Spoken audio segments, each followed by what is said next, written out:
Chapter 12. Lost in the Darkness. From that time on, I have thought of nothing but revenge and the need to put an end to the horror. The night before I left Geneva, I went to the cemetery where my victims were buried. Filled with rage, I knelt by their graves and swore that I would take revenge for their deaths. In the quiet of the night, I heard a loud laugh, and a familiar voice said, "I am satisfied. You have decided to live, and I am satisfied."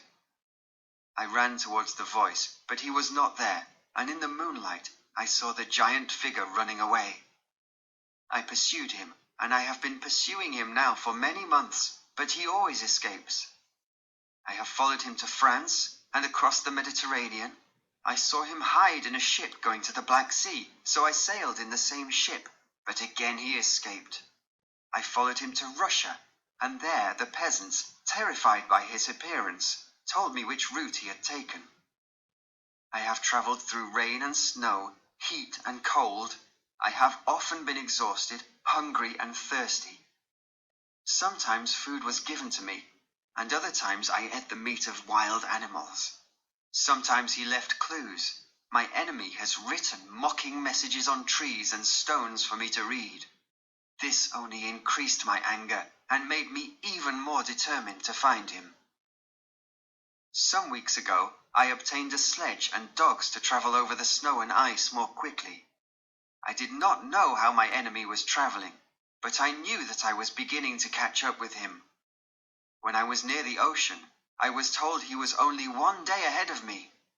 He had arrived at a small village and had taken their supply of winter food. He put it on a sledge and went towards the sea. I bought a good supply of food for myself and followed him. This was 3 weeks ago. When my enemy was almost in my hands, I lost him once again, and more completely than before.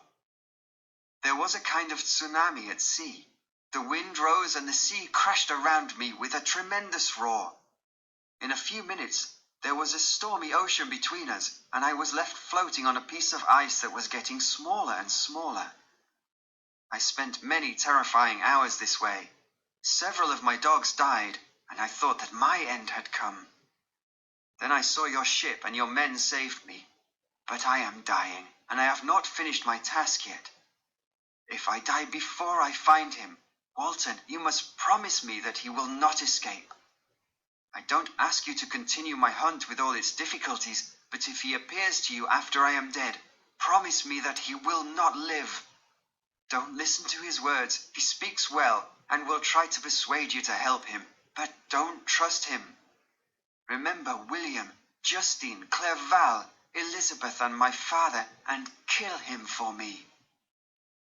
It took Frankenstein a week to tell Robert Walton his story. By the end of the week, the ship and its crew were surrounded by mountains of ice, and they were in great danger. The crew made Walton promise that if they managed to get off the ice, they would not continue their voyage, but would return to England. Although Walton was disappointed, he agreed. Victor Frankenstein became progressively weaker and hardly had the strength to talk. Before he died, he begged Walton once again to kill the monster for him, if he had the opportunity. "I no longer feel the need for revenge, and I no longer hate him," he said. "But he must die. I created him and have a duty towards him, but I also have a duty to my family and friends.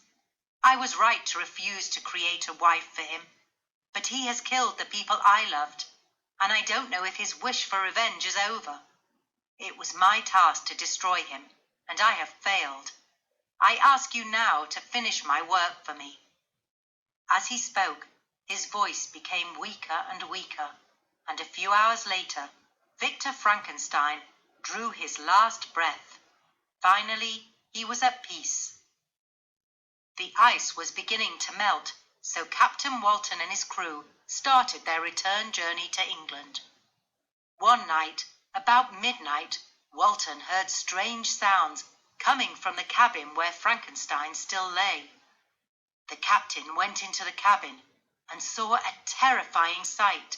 A gigantic figure with a terrible face was crying over Victor's body, and his expression was one of intense suffering. "You are also my victim," he cried to the dead man. "I have destroyed you and everyone you loved. Why did you reject me?